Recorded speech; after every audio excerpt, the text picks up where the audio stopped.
During meditation, isn't it more important to maintain awareness on our thoughts rising and falling instead of just being still? Ha ha ha. No, stillness is the only way you can see the truth. Thoughts rising and falling, anybody can see things change. That's not going to make you wise. The deeper meditation teachings are like you're watching a lake and you can see the waves rise and fall on the surface of the lake. That's superficial.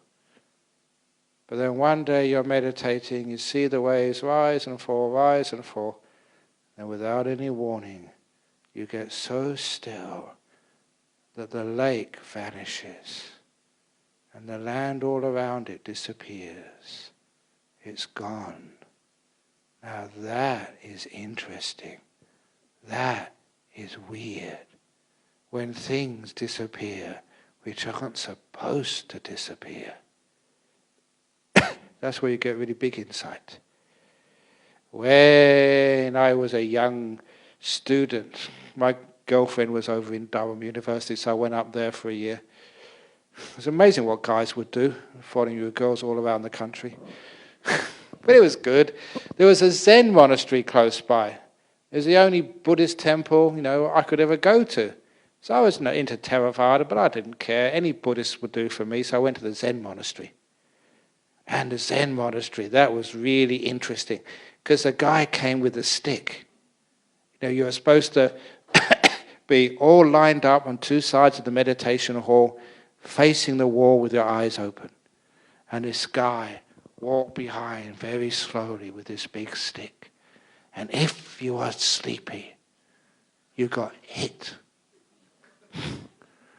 I always had very good karma. I don't know what it is. My past life must have been really good. I got really good karma because I never got hit. I was sleepy, but my good luck was the guy sitting next to me was more sleepy than I was. He was a guy who got hit. And honestly, as soon as I heard him get hit, I was perfectly awake.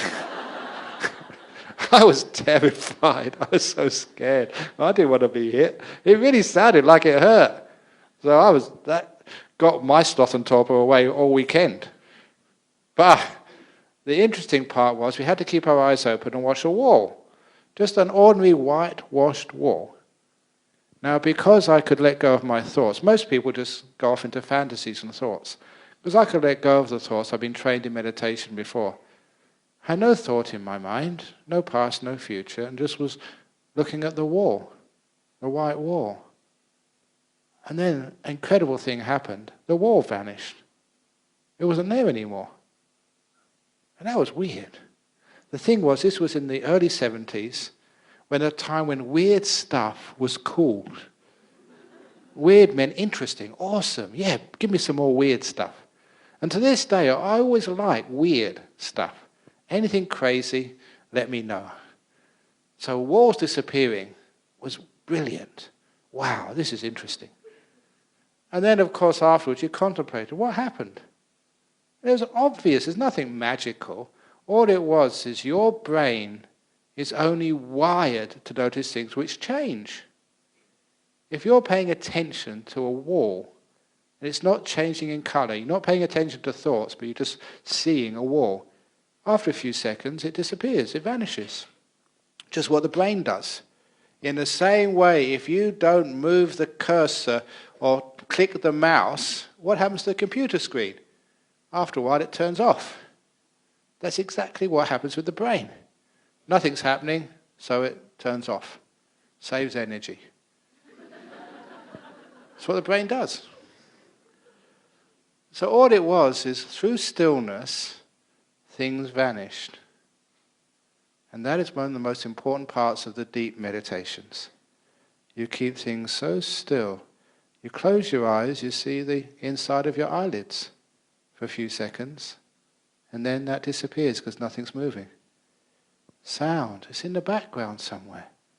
It doesn't change, and after a while you can't hear anything. Sound is turned off. Smell, taste, it's easy to let go of smell, taste, because that's not a very strong physical sense. The touch, the fifth sense, that's hard to quieten down. You have to sit perfectly still, comfortably still, so there's no aches and pains. Then much of your body vanishes, like you feel numb, and then after numbness the whole thing is gone. You can't feel your legs, you can't feel your hands. But you still have your breathing, which is one of the hardest things to calm down. Because if you stop breathing, you're dead. So how can you calm the breath down till it disappears? It becomes smooth and light. After a while, because you're sitting still, you're not thinking very much. Basically, you're like a car which is not moving. You don't need petrol. So the amount of oxygen you need goes down, down, down. So your breath is just so soft, simply because your body doesn't need oxygen. It's not doing anything. If you do things, you need energy. If you're just knowing, not doing anything, your breath naturally just goes so refined, so soft. That's when it can disappear. Through stillness it disappears, and that's when you see these beautiful lights, and that's when you get into these jhanas, and that's fantastic. Things have disappeared. And if you want to know the deep teachings, when things disappear, which are not supposed to disappear, then you can understand them. How many of you understand your body? You think you do. You've been to university and studying medicine. But there's my simile of the tadpole and the frog.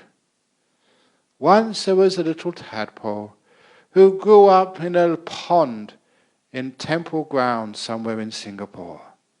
She was a very smart little tadpole. She graduated from primary school and went to one of the top high schools in the pond, where she majored in chemistry. She did so well that she got a place in the pond's university, where she did research on water. And she, even because it's in a temple, they even had Abhidharma classes on the nature of water. So she became an expert in water, and even actually taught other little tadpoles about what water was. How can a tadpole know what water is? No more than a fish can understand what water is. If you've been born in the water, lived all your life in the water, know nothing else but water, you can't understand it. That's why they always say fish can never understand what water is. But the difference between a fish and a tadpole is one day, little tadpole grows into a frog. She grows legs and arms. And she doesn't know what she's doing, she's just playing around. And she's jumped outside of the pond. And you can imagine what that must feel like to a frog. For the first time ever, something is different, very different. Something which has always been there is now gone, vanished. Water. Now little tadpole become Mrs. Frog. Now she can understand what water is. That strange stuff which is no longer there. And that is exactly the purpose of these deep meditations. When your whole body vanishes, now you can understand what your body is. Right now there's no way you can understand. Even if you may be a professor of anatomy, of medicine, you've been living in your body all your life, you know nothing else but your body. How can you understand it? When it vanishes, now you understand what this body is. You understand what these senses are. But we haven't finished yet. When you go into deep stillness, you can imagine stillness. Something else vanishes. Your will. The will, choice, the ability to choose and do things. After a while it's not there anymore. It's gone. Do you understand what this will is? How can you? It's always there. You can't understand what this will is, no more than a fish can understand what water is. But when your will vanishes, disappears, now you can understand who owns this will. And it ain't you, baby. It ain't you. And that shocks you. You can't imagine that. That's like the water vanishing. It's not supposed to do that. Now you get insights, the deep insights into the nature of who you are. That is why these deep meditations of relaxation, stillness, things vanishing, that is where you're getting some great insights. Even now, getting into the present moment, have you experienced yet, even in the beginnings of meditation, in this present moment, and I say we're going to meditate for half an hour, before you know it, I say the time's up. Where did the half an hour go? You were perfectly aware, but time vanished. Now you have an understanding what time is. At least you have the ability to understand. And sometimes you get into this meditation, and it happens so often to people, especially on long retreats. You're meditating there, and you say, okay, I'm going to meditate for 40 minutes, and you're meditating, got your eyes closed, you get very peaceful, have a wonderful time. When you open your eyes, can't be. Something wrong with the clock. 3 hours? I can't sit for 3 hours. You look at the clock, it's been 3 hours you've been meditating. How on earth can that be? Because time has had no meaning for you. You've been free of time. It's vanished.